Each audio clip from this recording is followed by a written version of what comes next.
പാപങ്ങൾ തീർന്നിട്ടില്ല കാലത്തിൽ ഈ ലോകത്തിൽ. യേശുവേ നന്ദി. ഞാൻ വള്ളിക്കൊടുന്നാണ് വരുന്നത്. എൻ്റെ പേര് പാർവതിയാണ്.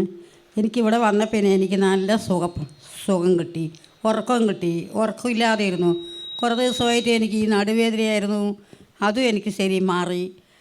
പിന്നെ എനിക്കിതവിടെയൊക്കെ വേദന ഉണ്ടായിരുന്നു, അതും എനിക്ക് മാറി. കയ്യും കാലൊക്കെ എനിക്ക് നടക്കുമ്പോഴൊക്കെ വേദന ഉണ്ടായിരുന്നു. അത് ഇവിടെ വന്ന് ഞാൻ പ്രാർത്ഥിച്ചു. അതിൻ്റെ ശേഷം എനിക്കൊക്കെ സുഖപ്പെട്ടു, ഉറക്കവും കിട്ടുന്നുണ്ട്.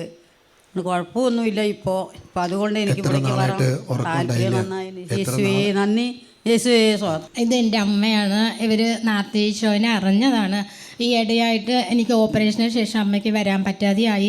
പിന്നെ മകളുടെ കുഞ്ഞിനെ നോക്കി അങ്ങനെ ഇരുന്നു. അത് കഴിഞ്ഞപ്പോൾ അമ്മയ്ക്ക് ഭയങ്കര അസ്വസ്ഥയുണ്ടായി. ഉറങ്ങാൻ പറ്റണില്ല, നടക്കാൻ പറ്റണില്ല, നല്ല ബുദ്ധിമുട്ടായിരുന്നു. പിന്നെ ഞാൻ കുഞ്ഞിനെയൊക്കെ അവർ നോക്കിക്കോട്ടെ എന്ന് അമ്മേനെ എവിടേക്ക് കൂട്ടിക്കൊണ്ട് വരാൻ തുടങ്ങി. ഇത് 4ാമത്തെ ആഴ്ചയാണ്. അപ്പോൾ അമ്മയ്ക്ക് നല്ല സൗഖ്യമുണ്ട്, ഉറക്കമുണ്ട്, ജപമാല ചെല്ലാനും പറ്റുന്നുണ്ട്. ഈശോയെ നന്ദി, ഈശോയെ സ്തുതി.